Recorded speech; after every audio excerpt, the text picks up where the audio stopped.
Hey everybody, it's AJ for Disney Food Blog, and today we are going to talk about things we wish we'd known before we went to Disney World. These are important for you if you are new to Disney World, if you have been to Disney World before and are going back, or if you are a veteran. Believe me, there will be stuff here for you. So let's get started.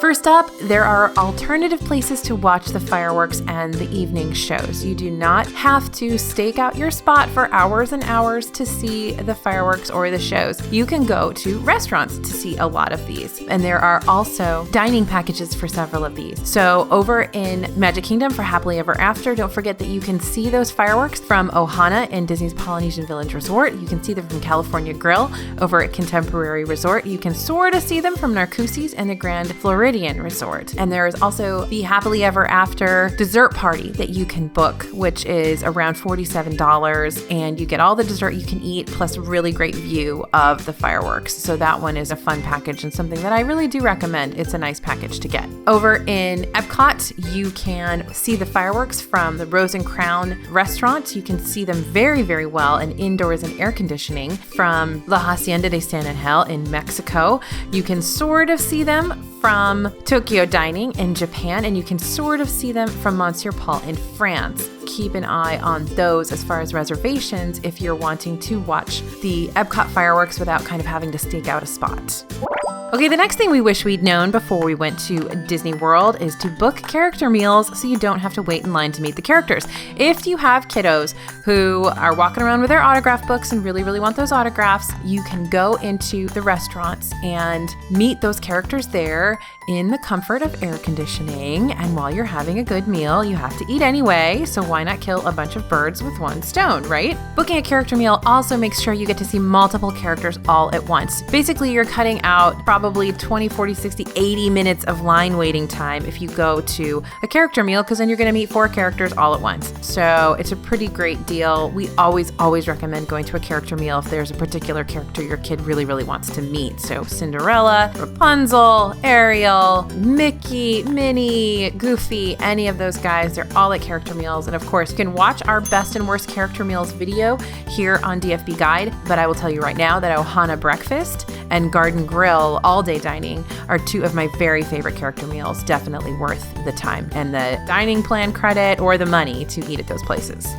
Next up, you definitely want to know that you can book fast passes and you can book dining reservations ahead of time. If you're staying at a Walt Disney World owned resort, you can book your fast passes 60 days in advance. This is incredibly important if you think you're going to get on Flight of Passage in Animal Kingdom's Pandora with a fast pass. If you're not staying at a Disney World owned resort and booking 60 days in advance, you will not get a fast pass for Flight of Passage. It's practically impossible. And there are also a few other very popular rides like Mine Train over in Magic Kingdom that tend to sell out before that 30-day mark hits. Now, 30 days is where you can book your fast passes if you're not staying in a Walt Disney World owned resort. So if you want a chance to get a fast pass for any of those really popular rides, you'll want to book them 60 days in advance by staying in a Disney owned resort. But remember, you can book them 30 days in advance if you're not staying in one. And as far as dining reservations are concerned, you definitely want to book your dining reservations ahead of time. You can book 180 days in advance, 6 months in advance, no matter where you're staying. Even if you're not even staying anywhere close to Disney World, even if you're from the Orlando area, you can still book 6 months in advance for a Disney restaurant. All of these bookings can be done through the My Disney Experience app, which we highly recommend that you download the My Disney Experience app. You can do everything on there. You can cancel, you can change reservations, you can book your fast passes. It's an awesome little handy dandy app. So definitely download that and do all of your work through there so you don't have to sit and wait on hold to get onto the Disney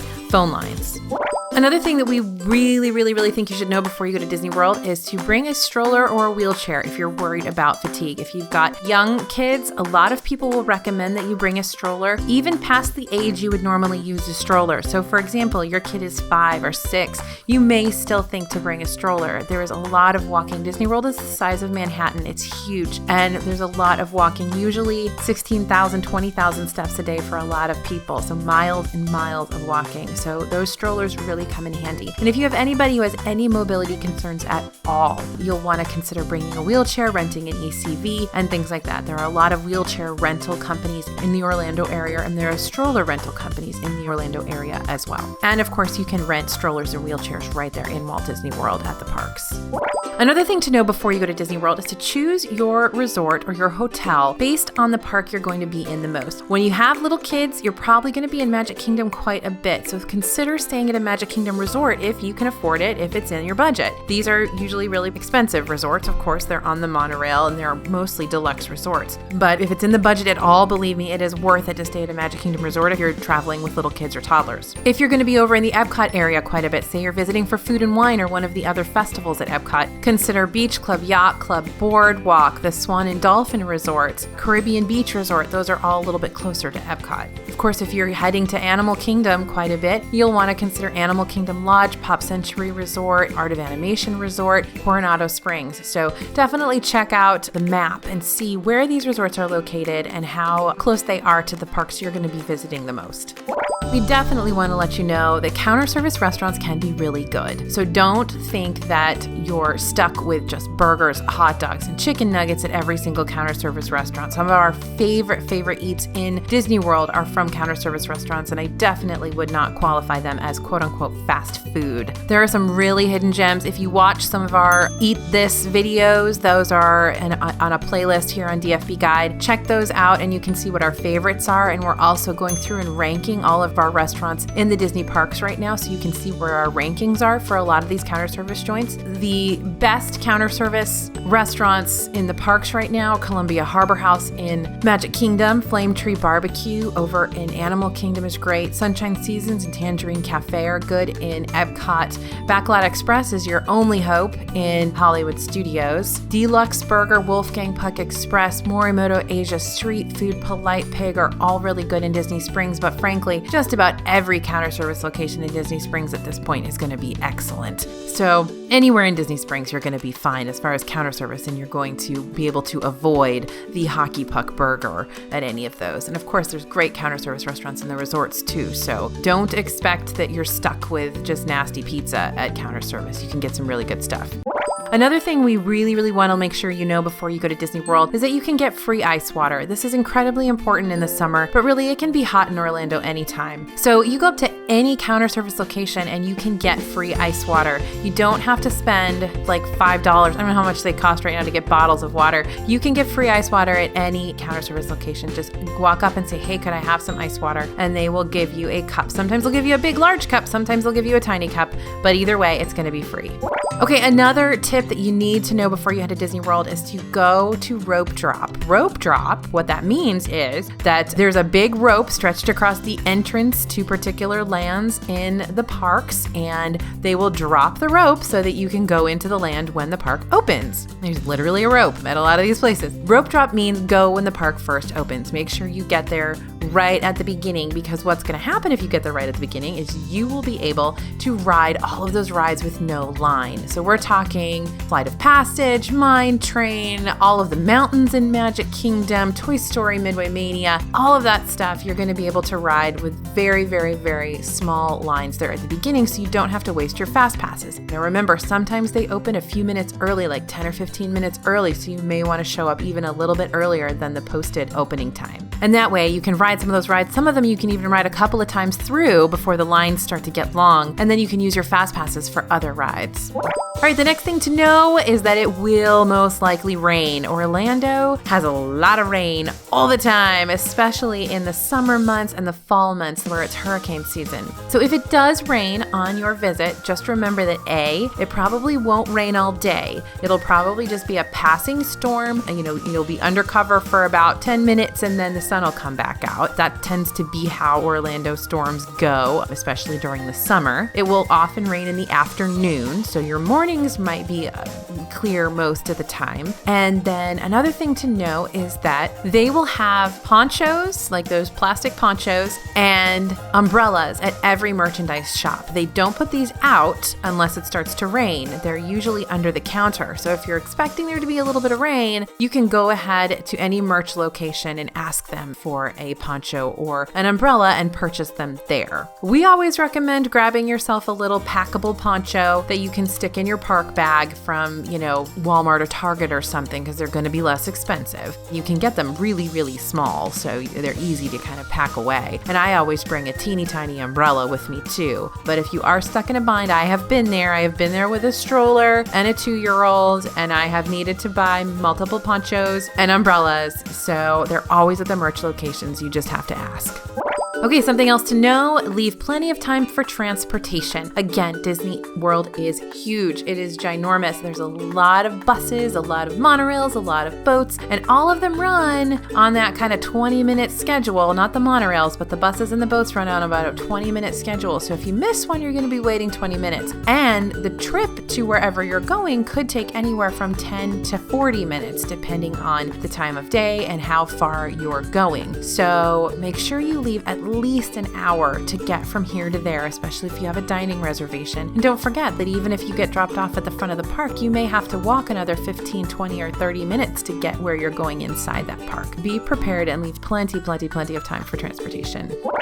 Here's a super tip that I love and I use myself. You got to plan for downtime midday or to have kind of a whole resort day. So these are your breaks. Disney World is very intense. There's a lot going on. It's very hot a lot of the time. It's exhausting to be there. Again, you're walking miles and miles, and doing that with your little kid or, whatever. It doesn't matter. Whoever's in your family that's getting on your nerves that day. That can be exhausting. So plan to have some downtime. Go into the park for rope drop in the early morning, ride the stuff you want to ride, and go back to your resort during the heat of the day, swim, take a nap, do that sort of stuff. Make sure that your kids are kept on their regular schedule that they're on at home, whatever their nap schedule is and their bedtime schedule, because that's really going to help you out in terms of their ability to function through that vacation. And another thing that sometimes is recommended if you have time for it is to plan a whole resort day. Plan a day at your hotel where you're not going to go into any parks at all. You're just going to hang out at the hotel. You're going to chill. You're going to read. You're going to swim at the pool, enjoy the restaurants at your hotel,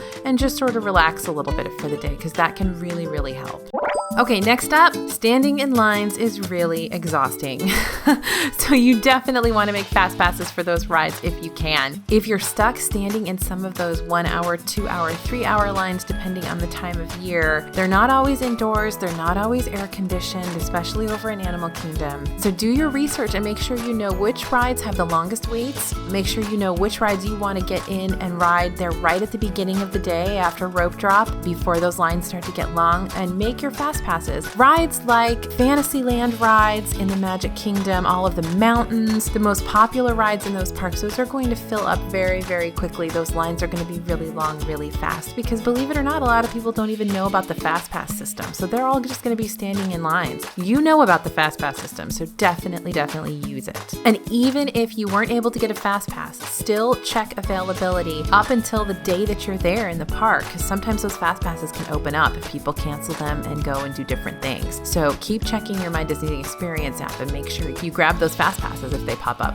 Okay, the next thing to know before you go to Disney World, the most expensive restaurants aren't necessarily the best restaurants. And in fact, I would say that a lot of the time, they're not the best restaurants. Disney is extremely expensive, FYI. It's a lot of money to go to Disney World, and the dining is extremely expensive too. Do your research. You're in the right place. We've got a lot of great suggestions. We've eaten everywhere multiple times, and so we can tell you kind of what's good right now. So keep watching our videos and reading our blog, but do your research and make sure you're not wasting money and time on restaurants that aren't worth your budget.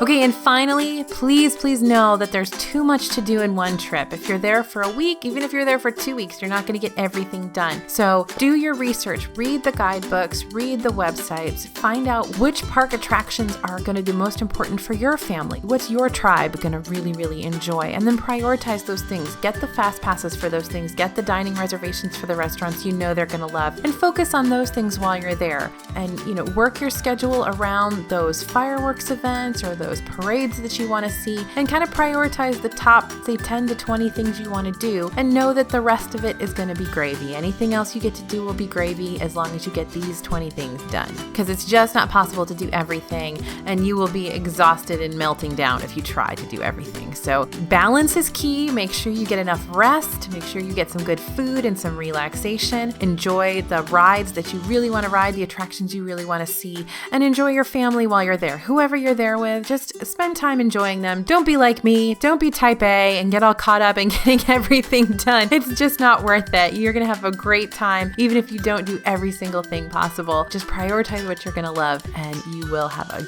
great visit to Disney World.